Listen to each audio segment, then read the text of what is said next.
Buenas noches, me llamo Marcos. Espero que estén bien, seré el narrador del relato esta noche. Me gustaría saber desde qué ciudad nos escuchan. Les pido que primero se suscriban al canal y dejen un comentario. Se los agradezco desde ya.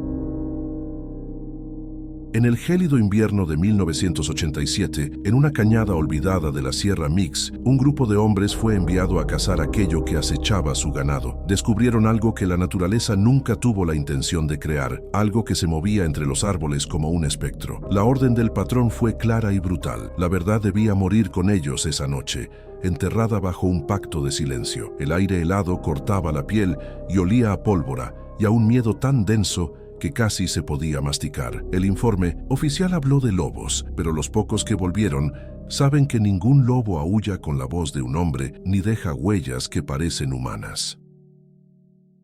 Elías despierta antes que el sol, cuando la neblina de la Sierra Mix todavía es una sopa espesa y fría que se pega a los vidrios de su cabaña. A sus 72 años, cada movimiento es un diálogo con el dolor, una negociación con los huesos que guardan el eco de 30 años como capataz de un rancho que ya no existe. El aroma del café de olla, negro y amargo, es la primera defensa contra los fantasmas que el silencio de la madrugada siempre amenaza contraer. Sus manos, nudosas como las raíces de un ahuehuete, tiemblan ligeramente al sostener la taza de peltre, pero su mirada, perdida en la oscuridad que precede al alba, es firme, anclada en una vigilia que nunca termina. Él vive en una reclusión autoimpuesta, un exilio de un solo hombre en los márgenes del mundo, donde la única ley es el recuerdo. Antes de continuar, suscríbete y cuéntanos desde qué parte de México o del mundo estás viendo esto. Su única compañía es una jauría de perros criollos, descendientes directos de aquellos que lo acompañaron en el invierno de 1987. No son mascotas,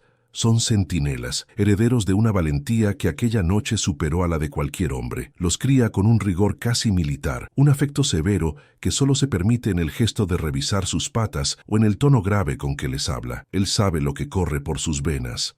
La sangre de los que se lanzaron a la oscuridad por una orden suya, la sangre de los que respondieron al llamado del deber, incluso cuando el miedo era una bestia tangible. En sus ojos ambarinos, Elías ve el reflejo de una lealtad que lo avergüenza y lo sostiene, un recordatorio constante de la deuda que jamás podrá pagar. La propiedad es un pequeño pedazo de tierra arrancado a la sierra, un claro precario, rodeado por un océano de pinos y encinos que se pierden en la niebla. El silencio aquí no es paz, es un peso, un silencio que amortigua el mundo exterior, pero amplifica el ruido interior, el zumbido constante de una memoria que se niega a morir. Elías trabaja la tierra con una disciplina monástica, reparando cercas que no protegen nada, limpiando senderos que no llevan a ninguna parte. Cada hachazo en la leña, cada palada de tierra, es un intento de agotar el cuerpo para acallar la mente, una rutina diseñada para mantener a raya el pasado. Pero la sierra misma es un monumento a lo ocurrido. Cada árbol, cada sombra, cada susurro del viento parece conspirar para recordar. Por las tardes, se sienta en el porche, con una escopeta vieja cruzada sobre las piernas, mientras sus perros yacen a sus pies inquietos, con las orejas siempre alertas. No mira el atardecer, escudriña la línea de los árboles, ese umbral donde el mundo conocido se disuelve en el misterio. Busca un movimiento antinatural, una silueta que no debería estar ahí, un cambio en el patrón del viento. Ha pasado casi 4 décadas así, en un estado de alerta perpetua, un soldado sin guerra que sigue montando guardia. Sabe que la gente del pueblo cercano lo considera un viejo loco, un ermitaño consumido por la soledad, y deja que lo crean. Su locura es un escudo, su aislamiento una cuarentena. La noche es el enemigo. Cuando la oscuridad borra los contornos de la realidad, los sonidos se vuelven protagonistas. Elías no teme a los depredadores comunes, al puma o a los coyotes. Su miedo tiene un origen más profundo, más específico. Es el miedo a un sonido en particular, el crujido de una rama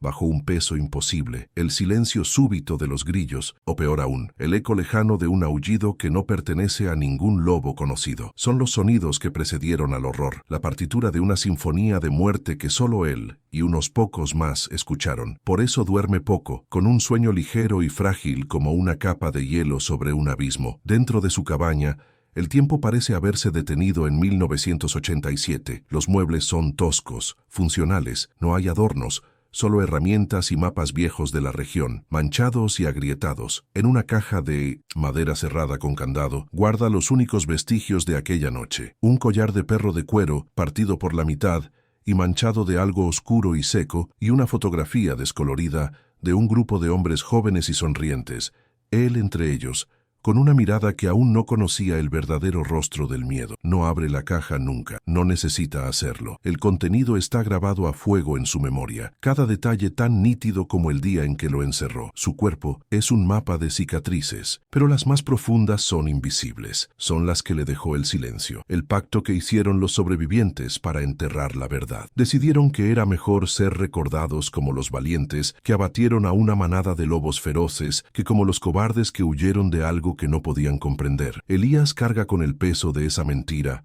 una carga más pesada que cualquier costal o tronco que haya levantado en su vida. Sabe que el silencio no protege, solo aplaza, permite que el mal eche raíces en la oscuridad, que se fortalezca en el olvido, esperando el momento de volver a emerger. El invierno se acerca, y con él un frío que se siente distinto, más antiguo. La niebla parece más densa este año. El viento aúlla con una voz que le resulta dolorosamente familiar. Los perros están más nerviosos que de costumbre, gruñendo a sombras que solo ellos parecen ver. Elías siente una opresión en el pecho, una premonición helada que no es producto de la edad ni de la soledad. Es el instinto del capataz, del hombre que aprendió a leer las señales de la naturaleza para anticipar el peligro. Y todas las señales, desde el vuelo de los pájaros hasta el sabor del aire, le dicen lo mismo. El ciclo está a punto de repetirse. Él no eligió esta vida, fue condenado a ella. Condenado a ser el guardián de una verdad monstruosa. A veces, en las noches más largas, se pregunta qué habría pasado si hubieran contado la verdad desde el principio, si hubieran advertido a la gente, si hubieran enfrentado el pánico y la incredulidad. Quizás nada habría cambiado, o quizás se habrían evitado las muertes que él está seguro que ocurrieron en las décadas siguientes, en ranchos lejanos, atribuidas a ataques de animales y convenientemente olvidadas. La duda es un veneno lento que ha corroído su alma durante 40 años. Elías se levanta del porche y entra en la cabaña. El sol ya se ha ocultado por completo. Cierra la puerta con una tranca gruesa de madera, un gesto ritual que ofrece más consuelo que seguridad real. Sabe que si la cosa quisiera entrar, la madera no sería un impedimento. Se sienta a la mesa, bajo la luz parpadeante de un quinqué, y limpia su escopeta con movimientos lentos y metódicos. No lo hace por prepararse para la caza, sino por la misma razón por la que reza un moribundo. Es un acto de fe contra la abrumadora certeza de la oscuridad. La noche en la Sierra Mixe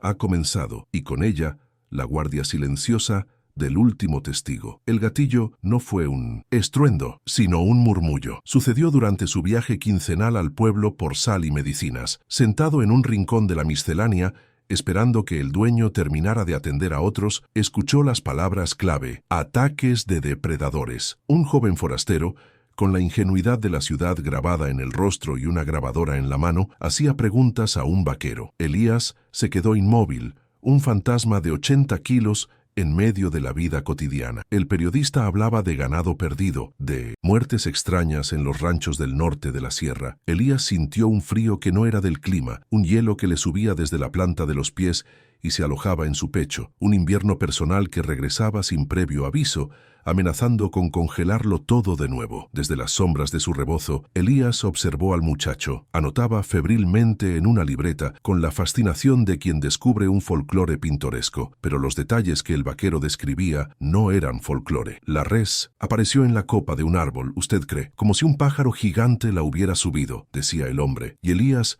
sintió el sabor metálico del pánico en la boca. Recordó al becerro que encontraron grotescamente colgado de una rama baja, un adorno macabro en la quietud del bosque. El periodista asentía, absorto, sin entender que no estaba documentando una leyenda, sino el prólogo de un nuevo ciclo de masacres. Cada palabra que escuchaba era un eco preciso, una vibración de la misma cuerda de horror que había sonado en 1987. La reacción fue visceral, una rebelión de su propio cuerpo contra la tiranía del recuerdo. Sus manos, que minutos antes habían cargado un costal de maíz sin esfuerzo, comenzaron a temblar con una violencia incontrolable. La taza de café que sostenía se estrelló contra el suelo de tierra apisonada, el líquido oscuro esparciéndose como una mancha de sangre vieja. Todos voltearon a verlo. Él no dijo nada. Se levantó torpemente, dejando unas monedas sobre el mostrador, y salió a tropezones, huyendo no de la gente, sino de las palabras que habían profanado su santuario de silencio. Afuera, el aire de la sierra se sentía denso, asfixiante, como si la atmósfera misma estuviera contaminada por la verdad que acababa de ser desenterrada. El camino de regreso a su cabaña fue una tortura. Cada sombra proyectada por los árboles parecía alargarse y adoptar una forma humanoide y delgada. El crujido de la hojarasca bajo las patas de su burro sonaba como pasos que lo seguían. La paranoia, una bestia que había mantenido encadenada durante décadas, se había soltado y ahora caminaba a su lado, susurrándole al oído. Tuvo que detenerse varias veces, con el corazón martillándole en las sienes, escudriñando el bosque con la certeza de que sería observado. El paisaje que había sido su refugio se transformó en un territorio enemigo, un laberinto de recuerdos y amenazas donde cada pino era un testigo silencioso de su antiguo fracaso y de su miedo presente. Esa noche, el sueño fue un lujo que no pudo permitirse. Se sentó en la oscuridad, con la escopeta apoyada en la puerta, escuchando. La noche ya no era un lienzo de sonidos naturales. Se había convertido en una sinfonía de amenazas potenciales. El ulular de una lechuza era un presagio, el roce de una rama contra el techo era el arañazo de una garra. Fragmentos de 1987 lo asaltaban en oleadas. El olor a ozono justo antes de la nevada. Los ladridos frenéticos de los perros convirtiéndose en chillidos, agudos de dolor y luego el silencio. Un silencio antinatural, pesado, que fue roto por un aullido gutural, un sonido que no era ni de hombre ni de bestia, sino de algo intermedio. El trauma se manifestó en su carne, la vieja cicatriz en su antebrazo, un recuerdo de dientes que no eran de lobo, comenzó a arder como si la herida fuera reciente. Sentía una presión en el pecho que le dificultaba respirar, un síntoma físico de la culpa que había suprimido. Volvían a él los rostros de sus hombres, jóvenes y asustados a la luz temblorosa de los quinqués. Volvía a él la mirada de sus perros, confiando en él, yendo a la muerte por una orden suya. El silencio que había guardado no fue para proteger a la comunidad, se dio cuenta con una claridad brutal, sino para protegerse a sí mismo de ese recuerdo, de esa insoportable responsabilidad. Sus perros también lo sentían. Estaban inquietos, pegados a las paredes de la cabaña, con el pelo del lomo erizado. Gruñían en voz baja a la oscuridad, a algo que sus sentidos agudizados podían percibir más allá de la puerta. Elías los observaba y veía en ellos el mismo terror ancestral que debieron sentir sus antepasados. El instinto no olvida. La memoria genética les advertía de un depredador que no figuraba en el orden natural de la sierra, un cazador soberano, ante el cual ellos eran simple presa. La agitación de los animales era el barómetro de su propio miedo, confirmando que la amenaza no estaba solo en su mente, sino que acechaba afuera, en la noche tangible. Los días siguientes se convirtieron en una vigilia febril. Elías descuidó sus rutinas, su trabajo en la tierra, y se dedicó a reforzar sus defensas de una manera casi demencial. Colocó trampas para osos oxidadas en los senderos que llevaban a su cabaña, afiló su machete hasta que el filo brilló bajo la luz del sol y contó su munición una y otra vez. Se movía con la energía desesperada de un hombre acorralado, hablando solo, dando órdenes a fantasmas. El conflicto interno lo estaba destrozando. El deber de advertir a otros luchaba contra el instinto de atrincherarse y proteger su propia vida, pero sabía que la cabaña no era una fortaleza, era una tumba esperando ser sellada. El pasado ya no era un recuerdo, era una presencia. Empezó a tener alucinaciones auditivas, escuchando los ladridos de los perros muertos en el viento. A veces, al mirar el borde del bosque, creía ver un par de ojos brillando en la penumbra, ojos que lo observaban con una inteligencia fría y calculadora. La línea entre el TEPT y la realidad se estaba volviendo borrosa. Estaba su mente, debilitada por la edad y el aislamiento, jugándole una mala pasada, o realmente había despertado algo que debió permanecer dormido. La duda era casi tan aterradora como la certeza, dejándolo a la deriva en un mar de incertidumbre y pavor. Se obligó a recordar los detalles tácticos de la criatura. No era un animal salvaje que mataba por hambre, era un estratega. Recordó cómo había evitado las patrullas, cómo parecía saber sus horarios, cómo había creado señuelos para dividir a sus hombres. Los nuevos ataques, según los describió el vaquero, mostraban la misma inteligencia metódica. No era una simple bestia, era un cazador de hombres, y ahora tenía un nuevo terreno de caza, lleno de presas que no sabían de su existencia. La imagen del joven periodista, con su curiosidad inocente, se superpuso a la del peón desaparecido, y Elías sintió una punzada de responsabilidad insoportable. La sospecha más terrible comenzó a formarse en su mente. En 1987 habían herido a la criatura. Vieron el rastro de sangre oscura sobre la nieve recién caída antes de que la tormenta lo borrara todo. Dieron por hecho que se había ido a morir a algún barranco. Pero ¿y si no fue así? ¿Y si solo se retiró, hibernó, se recuperó? O peor aún, ¿y si no estaba sola? La idea de que pudiera haberse reproducido, de que una nueva generación de esas cosas estuviera ahora alcanzando la madurez, era un horror de una magnitud que casi paralizó su corazón. Su fracaso no había sido solo no matarla, sino permitirle perdurar. El clima se convirtió en un cómplice del terror. Un frente frío,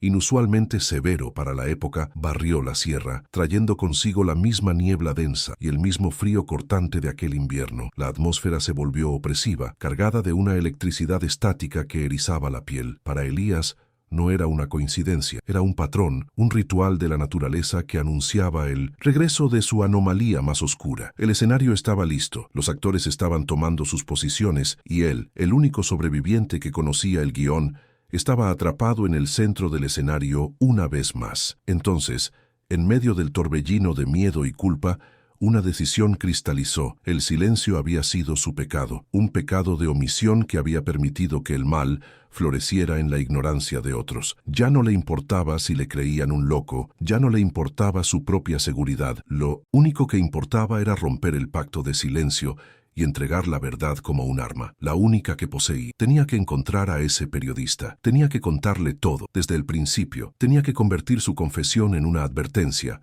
su memoria en un mapa para que otros no se perdieran en la misma oscuridad. La rutina de la reclusión se rompió. Por primera vez en décadas, Elías comenzó a preparar un viaje que no era por provisiones. Sacó de un baúl un viejo mapa topográfico de la región, sus dedos artríticos trazando las rutas que no había recorrido en 40 años. Empacó una mochila ligera pero funcional, cecina, pinole, una cantimplora, una brújula y toda la munición que tenía. Cada objeto que empacaba era una aceptación de su nueva realidad, un paso fuera de su exilio y un paso hacia la boca del lobo o de algo mucho, mucho peor. El conflicto entre su deber y su miedo no había terminado, pero ahora tenía una dirección. El miedo lo empujaba a quedarse, a morir en su trinchera. El deber lo empujaba a salir, a enfrentar la incredulidad, el peligro, la vejez. Al final, fue la culpa la que inclinó la balanza. La imagen de las futuras víctimas, de otras familias destrozadas por la misma criatura, era una carga más pesada que su propio terror. No podía seguir siendo el carcelero silencioso de una verdad que podía salvar vidas. Su supervivencia en 1987 no había sido una bendición, había sido una condena a ser el portador de la antorcha. Antes de partir, se paró frente a su jauría. Los perros, sintiendo la solemnidad del momento, se quedaron quietos y lo miraron. Él no les dio una orden, les habló como a iguales, como a los herederos de la deuda. Su voz era un susurro ronco, una confesión al viento, y a los únicos seres que compartían su legado de sangre. Les dijo que iba a terminar lo que sus antepasados empezaron. No sabía si volvería. Les dejó comida y agua para varios días. Luego, sin mirar atrás, se colgó la escopeta al hombro y caminó hacia el borde del bosque, desapareciendo en la misma niebla de la que había jurado nunca más salir. Mientras camina por la vereda cubierta de pinocha, el olor a tierra húmeda y resina lo transporta. La memoria no es una puerta que abre, es un pozo en el que cae. De repente, ya no es un anciano de 72 años, sino un hombre de 32, con la espalda recta y la autoridad del capataz grabada en su rostro. Es el invierno de 1987, un invierno que llegó con dientes, más frío y más oscuro que cualquiera que los ancianos del lugar pudieran recordar. El rancho era entonces un imperio de ganado y hombres, un microcosmos bullicioso y lleno de vida. Pero una quietud antinatural había comenzado a extenderse desde el bosque, un silencio expectante que ponía nerviosos a los animales y a los hombres por igual, aunque nadie se atrevía a nombrarlo. Todo comenzó con las ovejas. La primera fue encontrada cerca de un arroyo, con la garganta arrancada de una forma brutalmente precisa, pero con el resto del cuerpo intacto. Elías lo atribuyó a un puma, un acto de violencia territorial, pero los ataques continuaron, cada vez más extraños. Un becerro fue hallado a 200 metros de su corral, sin una sola huella alrededor que explicara cómo había llegado allí. Las carcasas no eran devoradas, eran profanadas, la carne desgarrada con una fuerza explosiva, los huesos rotos con una saña que no correspondía a la lógica del hambre. Era una violencia performática, un mensaje escrito en sangre y vísceras que nadie sabía cómo leer. La superstición, siempre latente bajo la piel del pragmatismo ranchero, comenzó a supurar. Los vaqueros, hombres duros que se reían de los cuentos de espantos, empezaron a hablar en voz baja del nahual, de almas perdidas que cazaban en la noche. Elías, como líder, tuvo que imponer la calma, ridiculizando las historias, ofreciendo explicaciones lógicas que ni él mismo terminaba de creer. Hablaba de jaurías de perros salvajes, de osos desplazados de su territorio, pero en la soledad de su oficina, mientras limpiaba su rifle, se enfrentaba a la verdad de su propia ignorancia y a un miedo frío que crecía en su interior. La criatura, fuera lo que fuese, estaba aprendiendo, adaptándose. La evidencia física era una colección de absurdos. Cerca de un novillo destrozado encontraron huellas que no pertenecían a ningún animal catalogado. Eran alargadas, con garras, pero con un talón y un arco que sugerían un paso semibípedo. El veterinario del pueblo, más cercano, un hombre de ciencia, se encogió de hombros desconcertado. «Parece un lobo con malformaciones o algo así», dijo sin convicción. Pero el detalle más inquietante eran las cercas de alambre de púas. No estaban cortadas ni derribadas, estaban intactas. Lo que sea que estuviera matando al ganado entraba y salía de los potreros, saltando alturas de más de 2 metros con una facilidad pasmosa. El punto de inflexión, el momento en que la preocupación se convirtió en terror puro, fue la desaparición de Mateo. Era el peón más veterano, un indígena mixe que conocía cada cañada y cada árbol de la sierra. Salió a caballo para revisar una bomba de agua al atardecer y jamás regresó. Su caballo volvió solo al amanecer, temblando, cubierto de espuma y con 3 surcos profundos en el anca, como si un rastrillo de acero lo hubiera arañado. El animal estaba tan quebrado por el pánico que tuvieron que sacrificarlo. La desaparición de un hombre era una declaración de guerra. Ya no estaban lidiando con un ladrón de ganado, estaban lidiando con un asesino. La partida de búsqueda encontró su rifle Winchester. El arma estaba partida por la mitad, la culata de madera destrozada contra una roca con una fuerza que ningún hombre podría ejercer. A su lado su sombrero y nada más. Ni un rastro de lucha, ni una gota de sangre, ni huellas de arrastre. Era un borrado perfecto, una desaparición casi quirúrgica, que resultaba más aterradora que cualquier escena de carnicería. El mensaje era claro: no solo podía matar a sus animales, podía llevarse a sus hombres sin dejar rastro. La sierra, que siempre había sido su hogar y despensa, se había convertido de la noche a la mañana en el coto de caza de un depredador invisible. El miedo se volvió el aire que respiraban. Los hombres ya no trabajaban solos. Las familias se encerraban en sus casas al caer la tarde, atrancando las puertas. Las risas y las canciones de los vaqueros al final del día fueron reemplazadas por un silencio tenso, roto solo por el ladrido nervioso de los perros. Por las noches,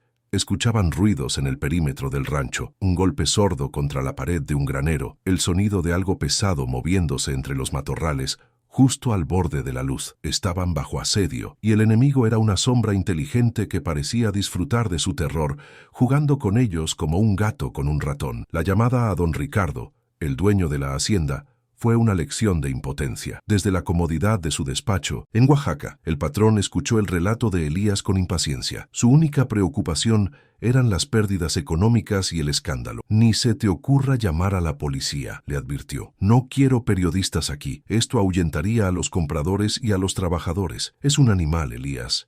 Cázalo y mátalo, resuélvelo en silencio. Para eso eres el capataz». La orden fue una sentencia. Tenía que enfrentar el horror con sus propios recursos y, sobre todo, tenía que asegurarse de que la verdad nunca saliera de los límites del rancho. Ese fue el origen del pacto, la primera capa de silencio institucional. No era para proteger a la comunidad del pánico, era para proteger el negocio. Elías se encontró atrapado. La obediencia a su patrón significaba poner en riesgo a su gente. La seguridad de su gente significaba desobedecer y enfrentar consecuencias desconocidas. Intentó organizar patrullas nocturnas, pero fue un fracaso humillante. En la niebla espesa, los hombres apenas podían verse unos a otros. La criatura, en cambio, se movía en ella como si fuera su elemento natural, dejando como tarjeta de visita los restos de un borrego en el mismo sendero que acababan de patrullar. La última carta sobre la mesa era su jauría. No eran perros comunes, eran una línea de sangre de cazadores formidables, criados para acorralar pumas y jabalíes en el terreno más difícil. Eran sus compañeros, su orgullo. Recurrir a ellos era una admisión de su fracaso como hombre y como estratega. Sabía, con una certeza que le helaba las entrañas, que los estaba enviando a una masacre, pero el perímetro de la criatura se estrechaba cada noche. La noche anterior habían encontrado huellas enormes junto a la ventana de la casa, donde dormían los hijos de uno de los vaqueros. Ya no había elección. Recuerda el frío de esa noche, cortaba la piel. Reunió a los 10 mejores perros. Sombra, el líder de la manada, un cruce de criollo con lobero irlandés, parecía entender la gravedad de la situación. Se quedó quieto, mirándolo fijamente, esperando la orden. Los otros hombres formaron un semicírculo, sus rostros iluminados por la luz amarilla de los quinqués, tensos y silenciosos. No hubo palabras de ánimo, solo el sonido del viento y el resollar de los perros. Elías dio la orden con una voz que no reconoció como suya. La jauría se lanzó a la oscuridad, una ola de ladridos valientes que se estrelló contra el silencio del bosque. Escucharon la cacería a la distancia. Los ladridos iniciales eran seguros, los de una manada que ha encontrado un rastro. Luego cambiaron, volviéndose más agudos, frenéticos. Se mezclaron con un gruñido profundo, un bajo gutural que no pertenecía a ninguno de sus perros, y entonces el primer chillido de dolor, un sonido que desgarró la noche y el alma de los que escuchaban. Le siguió otro y otro más. La pelea fue un caos sonoro de agonía y furia, una batalla invisible que se libraba a unos cientos de metros de distancia en el corazón de la neblina. Y de repente, el aullido, un sonido que no era de este mundo. No era el aullido de un lobo, que es melancólico y salvaje. Este era un lamento largo y gutural, cargado de una inteligencia perversa, de un dolor antiguo y de un triunfo escalofriante. Era un sonido semihumano que paralizó la sangre en las venas. Tras el aullido, el silencio regresó, pero era un silencio diferente. Un silencio absoluto, el silencio de la muerte. Ningún perro ladraba ya. Todos sabían lo que significaba. La jauría había sido aniquilada. Armados con rifles y lámparas de gas, Elías y 2 de sus hombres más valientes se adentraron en el bosque. El miedo era tan denso que casi podían masticarlo. Cada paso era una negociación con el instinto que les gritaba que corrieran en dirección contraria. La luz de sus lámparas era absorbida por la niebla, creando un pequeño y tembloroso círculo de realidad en un mar de oscuridad desconocida. El silencio era total, y esa ausencia de sonido era más aterradora que cualquier grito. Buscaban a sus perros, pero en el fondo sabían que iban al encuentro de su asesino. Siguieron las huellas en la fina capa de nieve que había comenzado a caer. Las pisadas de los perros eran un torbellino caótico, evidencia de una lucha desesperada. Sobre ellas se imponían las otras huellas, grandes, profundas, extrañamente humanoides. Encontraron al primer perro con el cuello roto, arrojado contra un árbol con una fuerza descomunal. Luego al segundo, con el pecho abierto. La escena era un testamento de una violencia inimaginable. Aquellas bestias orgullosas y poderosas habían sido destrozadas como si fueran de trapo. El rastro de carnicería los llevó a un pequeño claro. Allí, en el centro, yacían los cuerpos de 5 perros más, incluido Sombra. El gran líder de la manada estaba moribundo, con el cuerpo destrozado, pero aún con un último vestigio de desafío en sus ojos. Gemía suavemente, y su cabeza estaba girada hacia la oscuridad, más allá de los árboles. Estaba advirtiéndoles, estaba señalando al enemigo. La criatura todavía estaba allí, observándolos desde las sombras, disfrutando de su obra. Elías levantó su lámpara, apuntando el haz de luz hacia donde miraba el perro, y por un segundo lo vio, apoyado contra un roble. Tratando de recuperar el aliento, estaba él, una figura alta y esquelética, cubierta de un pelaje oscuro y enmarañado. Sus extremidades eran grotescamente largas y delgadas. Se irguió lentamente, y por un instante fugaz, sus ojos se encontraron con la luz. No eran ojos de animal, brillaban con una inteligencia febril, con un odio que parecía tan antiguo como las propias montañas. Luego, con un movimiento fluido y antinatural, se desvaneció en la oscuridad. Dejaron atrás un rastro de sangre, no solo de los perros. La criatura estaba herida. Sombra, en su último acto de lealtad, La había mordido profundamente. Siguieron el goteo oscuro sobre la nieve hasta el borde de una cañada profunda, donde el rastro desaparecía. La tormenta de nieve se intensificó, borrando toda evidencia en cuestión de minutos. Regresaron al rancho en silencio, derrotados, traumatizados. No habían matado al monstruo, solo lo habían hecho sangrar, y en esa oscuridad helada tomaron la decisión. Dirían que fue una manada de lobos. Enterrarían la verdad junto con los cuerpos de sus perros. El viaje al pueblo es una peregrinación dolorosa. Cada paso en el camino de terracería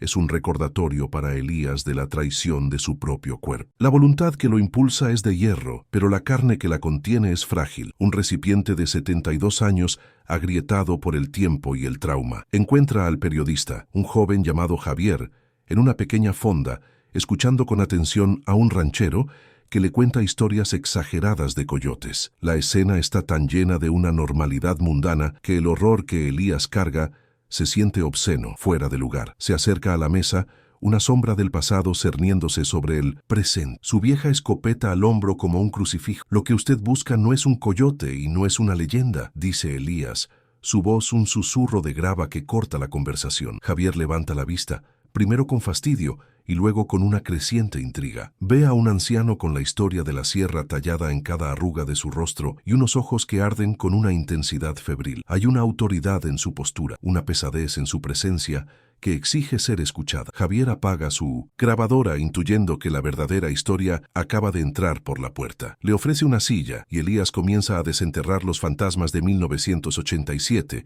uno por uno, sobre la mesa de plástico manchada de café. Durante horas, Elías habla. No narra un cuento de terror, sino que rinde un informe de batalla. Describe la disposición del rancho, la moral de los hombres, el calibre de las armas, la dirección del viento en la noche de la cacería. Los detalles son tan precisos, tan técnicos y tan desprovistos de adorno folclórico que la incredulidad inicial de Javier comienza a desmoronarse. El viejo no está loco, está traumatizado. Está describiendo un evento con la claridad helada de un sobreviviente de guerra. Javier enciende la grabadora de nuevo, consciente de que está registrando algo más que un simple testimonio. Está escuchando una confesión que ha estado pudriéndose en silencio durante 40 años. El principal obstáculo es la racionalidad del siglo XXI. Es una historia increíble, don Elías, dice Javier con un respeto genuino. Pero sin una prueba física, la gente dirá que es solo eso, una historia. Elías asiente, lo esperaba. La palabra de un viejo ermitaño contra el escepticismo del mundo. Sabe que las cicatrices de su alma son invisibles. Entonces venga conmigo, responde Elías,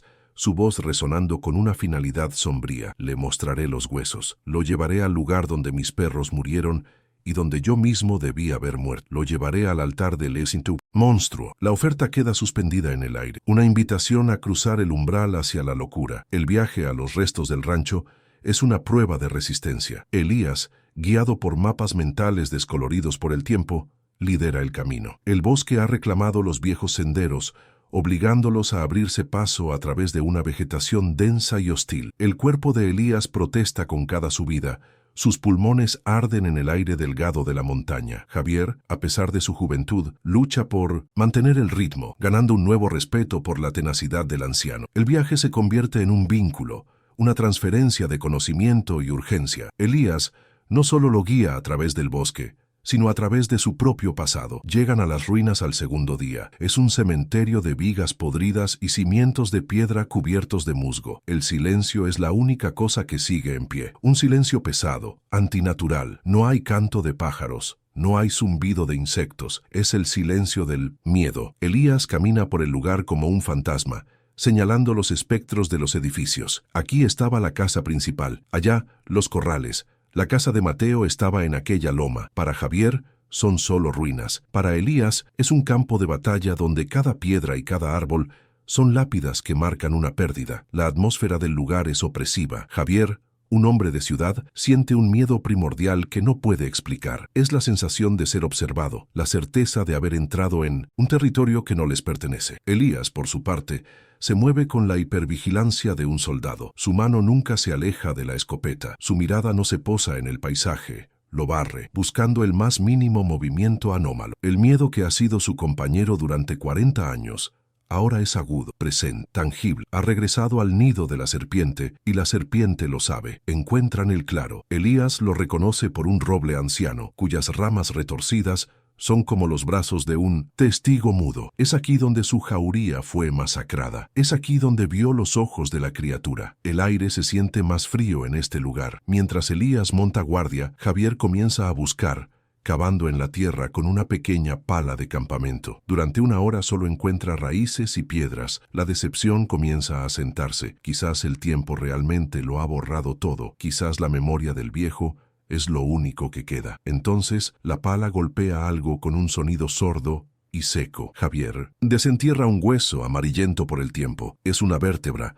más grande que la de un humano, pero con una forma extraña, no del todo animal. Excava con más urgencia y encuentra más. Un fragmento de costilla, grueso como un brazo, y luego el premio mayor, un trozo de mandíbula con un canino de casi 10 centímetros de largo, curvado y afilado como una daga. Javier lo sostiene en su mano. La prueba irrefutable. Es real. Todo era real. La historia del viejo no era una historia. Mientras Javier examina el hueso, Elías, con sus ojos de rastreador, descubre algo mucho más aterrador. En un parche de lodo seco, parcialmente cubierto de hojas, hay huellas. Las mismas huellas alargadas que recordaba, con la marca de las garras y el talón profundo. Pero junto a ellas hay otras. Un juego de huellas idénticas en forma, pero de la mitad del tamaño. El corazón de Elías se detiene. No era un sobreviviente solitario. Había criado. Su fracaso no fue solo dejarlo escapar, fue permitir que su linaje continuara. La amenaza no había disminuido con el tiempo.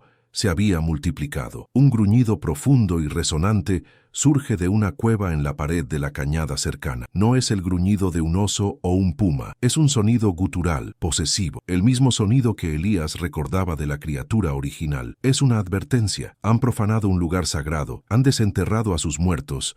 Y peor aún, han descubierto su secreto más preciado, su descendencia. El silencio del bosque se rompe, y en su lugar queda una vibración de violencia inminente. Están parados en el centro de la guarida, y sus ocupantes han vuelto a casa. El pánico se apodera de Javier. Su mente, entrenada para la objetividad, se apaga ante un miedo tan absoluto. Pero Elías no se congela. El terror de 4 décadas lo ha preparado para este momento. El viejo capataz, el líder de hombres, resurge de las ruinas de la edad. Empuja a Javier detrás de él, levantando la escopeta. «Vete», le ordena con una voz que es puro acero. «Corre, ahora. Llévale esto al mundo, que no ganen otra vez». Es una orden final, la transferencia de una carga. El último acto de un guardián. La criatura emerge de la cueva. Es la misma, pero el tiempo la ha hecho más temible. Su pelaje está salpicado de gris, su cuerpo cubierto de viejas cicatrices. Se mueve con una cojera casi imperceptible, un recuerdo de la mordida de sombra. Sus ojos, sin embargo, arden con la misma inteligencia malévola. Se lanza hacia ellos, un borrón de oscuridad y furia. Elías dispara. La detonación es un trueno que sacude la quietud. Los perdigones golpean a la criatura en el pecho, haciéndola trastabillar, pero no caer. Ruge, un sonido de dolor y rabia que hiela la sangre. De la cueva sale una segunda figura, más pequeña, más delgada, increíblemente rápida. La cría ignora a Elías y se lanza directamente sobre Javier, viéndolo como la presa más débil. El periodista, en un acto reflejo, levanta su cámara para protegerse, una barrera inútil contra garras y dientes. Elías se enfrenta a una elección imposible en una fracción de segundo: proteger la misión o proteger al mensajero. Gira y dispara su segundo cartucho hacia la criatura más joven, una explosión de ruido y plomo que la hace retroceder, chillando de dolor. El sacrificio lo deja vulnerable. La criatura original, recuperada del primer disparo, aprovecha la apertura, se abalanza sobre Elías antes de que pueda pensar en recargar. El viejo no tiene tiempo de gritar. Utiliza la escopeta como un garrote, golpeando a la bestia en la cabeza con la fuerza de la desesperación. Se oye el crujido de la madera y el hueso, pero la fuerza del monstruo es abrumadora. Agarra a Elías y lo arroja contra el roble anciano como si fuera un muñeco de trapo. El sonido sordo de su cuerpo al golpear el tronco es el punto final de su larga vigilia. Javier, liberado momentáneamente del ataque de la cría herida, ve cómo Elías cae. El shock lo saca de su parálisis. Agarra los huesos y la grabadora del suelo. Ve a Elías roto y sangrante murmurando algo. Se acerca. «La verdad», susurra el viejo. «Cuéntala toda». Javier, con lágrimas de terror y rabia, asiente. Agarra al viejo, intentando arrastrarlo, pero es demasiado tarde. Las criaturas, heridas y furiosas, se reagrupan. Su instinto de supervivencia le grita. Tiene que huir. Tiene que cumplir la última orden del capataz. Huye. Corre sin mirar atrás, con los pulmones en llamas y el sonido de los rugidos persiguiéndolo. No es una huida cobarde, es una retirada estratégica. Lleva consigo las armas que importan, la evidencia física, el testimonio grabado, la verdad de un hombre que murió para que pudiera ser contada. Cada paso que da, alejándose del claro de la masacre, es un paso hacia la civilización, hacia la luz, pero sabe que una parte de él se quedará para siempre en esa oscuridad, junto al cuerpo del último guardián. La batalla final no fue un enfrentamiento para aniquilar al monstruo, fue una misión de reconocimiento que terminó en desastre. No hubo victoria, solo una confirmación brutal. La revelación no fue que la criatura sobrevivió, sino que prosperó. El horror no era una reliquia del pasado, sino un legado activo y creciente. Elías no murió en vano. Su muerte le dio a Javier la pieza final de la historia, la urgencia de la advertencia. Murió para probar que el invierno que él vivió una vez ahora amenazaba con extenderse sobre todos. ¿Te está gustando esta historia? Deja un like y suscríbete al canal. Ahora continuamos con el vídeo. Javier llega a un camino de madereros al anochecer. Un espectro cubierto de sangre, lodo y terror. Hace señas a un camión que pasa, cuyo conductor se detiene, horrorizado por su apariencia. En el hospital del pueblo, mientras le curan los arañazos y lo tratan por el shock, se aferra a la grabadora y a la bolsa con los huesos como si fueran reliquias sagradas. Las autoridades son escépticas, hablando de un ataque de oso o de la locura, compartida con un viejo ermitaño. Pero Javier tiene la prueba, y tiene la mirada de un hombre que ha visto el infierno. Elías muere en el bosque, al pie del árbol testigo. En sus últimos momentos de conciencia, el dolor se desvanece, reemplazado por una extraña paz. El peso de 40 años de silencio se ha levantado. La carga ha sido transferida. Ya no es su responsabilidad. Mira hacia el cielo a través de las ramas y le parece escuchar a lo lejos el ladrido de sus perros.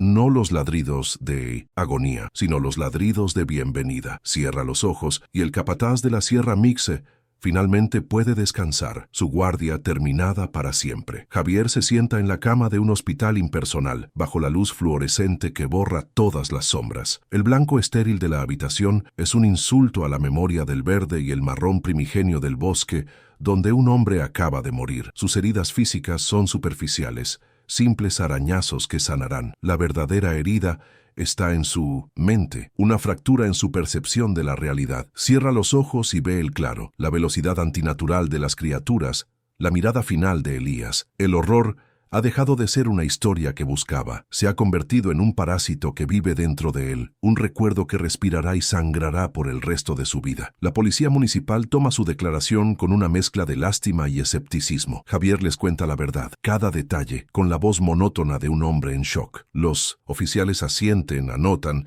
y en sus miradas él puede leer el veredicto. Un joven periodista traumatizado, influenciado por las leyendas de un viejo loco. El informe oficial mencionará un probable ataque de oso y la muerte accidental del anciano. El silencio institucional, el mismo que Elías combatió en silencio, se activa de nuevo. Una maquinaria eficiente para limar los bordes afilados de una realidad demasiado monstruosa para ser aceptada. La verdad es archivada antes de nacer. Al ser dado de alta, se aferra a su mochila. Adentro ya no lleva el equipo de un periodista, sino las reliquias de un testamento. La grabadora con la voz ronca de Elías, una condena del pasado, la bolsa con los huesos, prueba tangible de lo imposible, y el viejo collar de perro de cuero, el símbolo de un sacrificio. Estos objetos son su nueva brújula y su nueva ancla. Ya no es un observador imparcial. La muerte de Elías lo ha bautizado, lo ha convertido en el único heredero de una guerra secreta, en el mensajero que sobrevivió a la matanza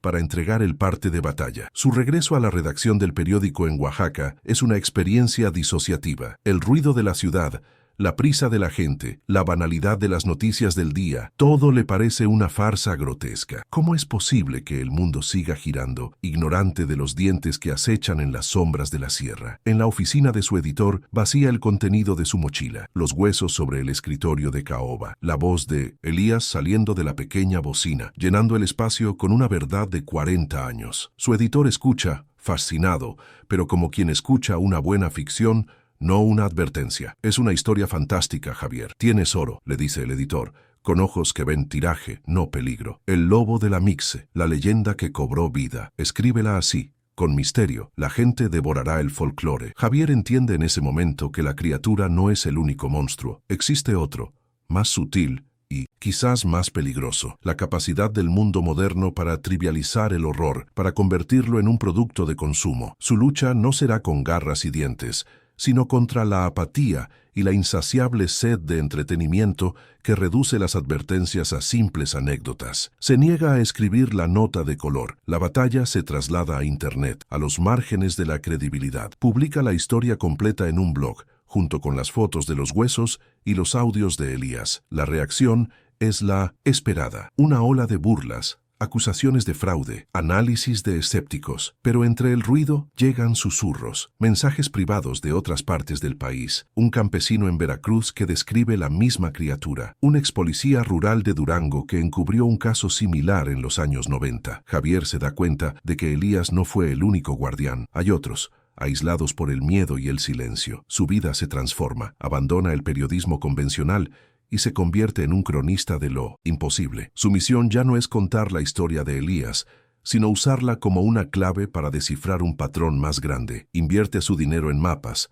en investigar viejos archivos, en viajar a comunidades remotas donde la leyenda y la realidad todavía duermen en la misma cama. Se convierte en un paria, en un obsesivo, pero en su soledad encuentra un propósito. No busca destruir al monstruo, busca trazar sus fronteras, advertir a quienes viven en ellas. El invierno llega, y con él las noticias, breves en las páginas interiores de los periódicos. Pérdidas de ganado inexplicables en la Sierra de Juárez. Autoridades investigan ataques de un depredador no identificado. Son notas sin rostro, estadísticas frías. Pero Javier sabe leer entre líneas. Sabe que cada titular es un epitafio no escrito. Sabe que las criaturas, la madre y la cría, sobrevivieron al encuentro. Están heridas, pero tienen hambre, y su territorio de caza se está expandiendo, un mancha de sangre que crece lentamente en el mapa de México. Se sienta en su pequeño apartamento, rodeado de mapas y recortes. Ha escrito una última nota, no para ser publicada, sino como una confesión para sí mismo, un eco de la de Elías. Es un acto para mantener la memoria afilada, para no permitir que el trauma se convierta en una cicatriz insensible. La lucha, escribe, no es de balas contra carne, sino de memoria contra el tiempo. Es la responsabilidad histórica de mantener la advertencia viva, de asegurarse de que la verdad sobreviva a sus testigos, porque la amenaza ciertamente lo hará. Javier comprende finalmente la naturaleza del legado de Elías. No es una historia de heroísmo, es la transferencia de una carga. El conocimiento de lo que acecha en la oscuridad es una forma de exilio. Te aísla de la feliz ignorancia del resto del mundo. Se ha convertido en lo que Elías fue, un centinela solitario, montando guardia en una frontera que solo él puede ver. Su apartamento en la ciudad es tan solitario como la cabaña en 1900 y la sierra, porque ambos son puestos de avanzada en la guerra contra el olvido. Su trabajo ahora es conectar los puntos. Cada nuevo informe, cada rumor, cada desaparición es un alfiler rojo que clava en un enorme mapa de la República Mexicana que cuelga en su pared. Los puntos ya no se concentran en Oaxaca, aparecen en Chiapas, en Guerrero, en la Huasteca Potosina. La constelación del terror se expande. No está cazando a una familia de monstruos, está documentando una especie, una sombra que coexiste con la humanidad, oculta a plena vista, prosperando en el silencio y la incredulidad. En la parte inferior del mapa, con un marcador rojo sangre, escribe la frase que Elías nunca dijo, pero que fue la suma de toda su vida y su muerte. Es su epitafio, su juramento y la advertencia final que ahora le pertenece. Una verdad que deja clavada en el corazón de la historia, esperando que alguien más la lea. El monstruo nunca fue una leyenda, y el invierno, el verdadero invierno que congela el alma, apenas está comenzando. ¿Qué estarías dispuesto a callar para proteger al mundo? Deja un corazón, si crees que hay verdades que merecen ser contadas. Comenta, el bosque no olvida, si también sientes que el silencio puede ser un enemigo.